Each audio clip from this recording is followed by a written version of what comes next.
Hey guys, welcome back to my channel SK Editing Tutorials. இன்னைக்கு நம்ம பார்க்க போற வீடியோ Picsart application யூஸ் பண்ணி motion effect எப்படி கிரியேட் பண்றதுன்னு பார்க்கலாம். மொபைலை எப்படி ரீட் பண்ணனும் தெரிஞ்சுக்கணும்னா இந்த சேனலை subscribe பண்ணுங்க. கூட இருக்க bell icon-ஐ click பண்ணுங்க. அதுல all ன்ற ஒரு ஆப்ஷன் இருக்கும். அதை செலக்ட் பண்ணிக்கோங்க. ஆப்போட லிங்க் description-ல இருக்கு. செக் பண்ணிக்கோங்க. Let's start the tutorial. Picsart application open பண்ணிக்கோங்க. அதுல tool ன்ற ஒரு ஆப்ஷன் இருக்கும். அதை செலக்ட் பண்ணிக்கோங்க. மோஷன் ன்ற ஆப்ஷனை செலக்ட் பண்ணிக்கோங்க. ரொம்ப ஈஸியான ஸ்டெப்ஸ் தான். நீங்கள் ஜஸ்ட் உங்களுக்கு என்ன இடத்துல வந்து மோஷன் எஃபெக்ட் வரணுமோ அதை மட்டும் நீங்கள் செலக்ட் பண்ணிக்கோங்க. அது ஃபுல்லாக செலக்ட் பண்ணதுக்கப்புறமா ஒரு ட்ராக் பண்ணிங்கன்னா போதும், உங்களுக்கு அந்த மோஷன் எஃபெக்ட் வந்து கிடச்சிரும். ரொம்ப ஈஸியான ப்ராசஸ் தான். இதில் வந்து உங்களோட இமேஜ் மட்டும் நீங்கள் பார்த்துக்கோங்க. உங்களோட இமேஜ் வந்து இந்த மாதிரி மூவிங்கில் இருந்தாங்கன்னா இன்னும் ரியலிஸ்டிக்காக தெரியும். கவுண்ட்டை வந்து டிக்ரீஸ் பண்ணிக்கோங்க. பிகாஸ் எனக்கு வந்து இந்த 4 கவுண்ட் இருந்தாலே போதும், அதுக்காக நான் வந்து டிக்ரீஸ் பண்ணிக்கிறேன். உங்களுக்கு எவ்வளோ கவுண்ட்ஸ் வேணுமோ அந்த கவுண்ட்டுக்கு நீங்கள் வச்சுக்கலாம். சேம் ப்ராசஸ் தான் இப்போவும் பண்ண போகிறோம். டூல் பார் அண்ட் மோஷன் எஃபெக்டை செலக்ட் பண்ணிக்கோங்க. தென் சேம் இதே மாதிரி வந்து இப்போ பேக்கில் நம்ம வந்து மோஷன் எஃபெக்ட் வந்து க்ரியேட் பண்ணிட்டோம். இப்போ ஃப்ரண்ட்டில் வந்து பண்ண போகிறோம்.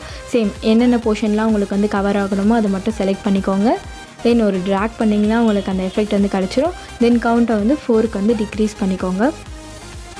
இல்லை ஃப்ரீன்ற ஒரு ஆப்ஷன் இருக்கும். அது வந்து எதுக்காக கொடுத்துருக்காங்கன்னா உங்களோட டேரெக்ஷனை வந்து நீங்கள் சேஞ்ச் பண்ணிக்கலாம். லீனியர்னால் உங்களுக்கு ஸ்ட்ரெயிட்டாக தான் வரும். ஆனால் ஃப்ரீன்னும் போது உங்களுக்கு எந்த டேரெக்ஷனில் வேணுமோ அந்த டேரெக்ஷனை நீங்கள் திருப்பிக்கலாம். ஃபுல்லாக பண்ணிட்டதுக்கப்புறமா டிக் ஆப்ஷன் கொடுத்துக்கோங்க. தென் டூல் பார் போய்ட்டு க்ராப் பண்ணிக்கோங்க. உங்களுக்கு எந்த ரேஷியோவில் வேணுமோ க்ராப் பண்ணிக்கோங்க. அப்படின்னா ஃப்ரீயாக கூட க்ராப் பண்ணிக்கலாம். நான் 16:9 ரேஷியோவில் வந்து க்ராப் பண்ணிக்கிறேன். பிகாஸ் இன்னும் கொஞ்சம் நீங்கள் க்ராப் பண்ணிங்கன்னா உங்களோட இமேஜ் வந்து அழகாக தெரியும் பார்க்கறதுக்கு. பண்ண வேண்டிய எல்லா எஃபெக்ட்ஸுமே பண்ணிட்டோம். Then it's filter time. எஃபெக்ட்ஸில் போங்க. அதில் ஃபிலிம்ன்ற ஒரு ஃபில்டர் இருக்கும், அதை செலக்ட் பண்ணிக்கோங்க. தென் ஃபேட் பண்ணிக்கோங்க. பிகாஸ் ரொம்ப ஃபில்டர் வந்து நிறைய இருக்கிறதுனால நம்ம கொஞ்சம் ஃபேட் பண்ணிங்கன்னா நம்மளுக்கு அந்த ஃபில்டர்ஸ் வந்து கொஞ்சம் கம்மியாக தெரியும். அந்த லாஸ்ட்டாக ஒரு ஃபில்டர் பாக்கி இருக்குது. எஃபெக்ட்ஸில் போங்க. தென் ஸ்க்ரோல் பண்ணிகிட்டே போனீங்கன்னா லோமோன்ற ஒரு ஃபில்டர் இருக்கும். இதுலேயும் நான் எல்லா எடிட்டுமே இந்த ஃபில்டர்ஸ் வந்து யூஸ் பண்ணுவேன். அதில் அமௌண்ட் மட்டும் டிக்ரீஸ் பண்ணிட்டு விக்னெட்டுன்ற ஆப்ஷனை டிக்ரீஸ் பண்ணிக்கோங்க. இது வந்து ஒரு தனி லுக் கிடைக்கிறதுக்காக இந்த எஃபெக்ட் வந்து நான் எப்பவுமே யூஸ் பண்ணுவேன். இமேஜை சுற்றி ஒரு பிளாக் கலர் சரௌண்டிங்ஸ் வரும், அது உனக்கு தனியாக காமிக்கும்.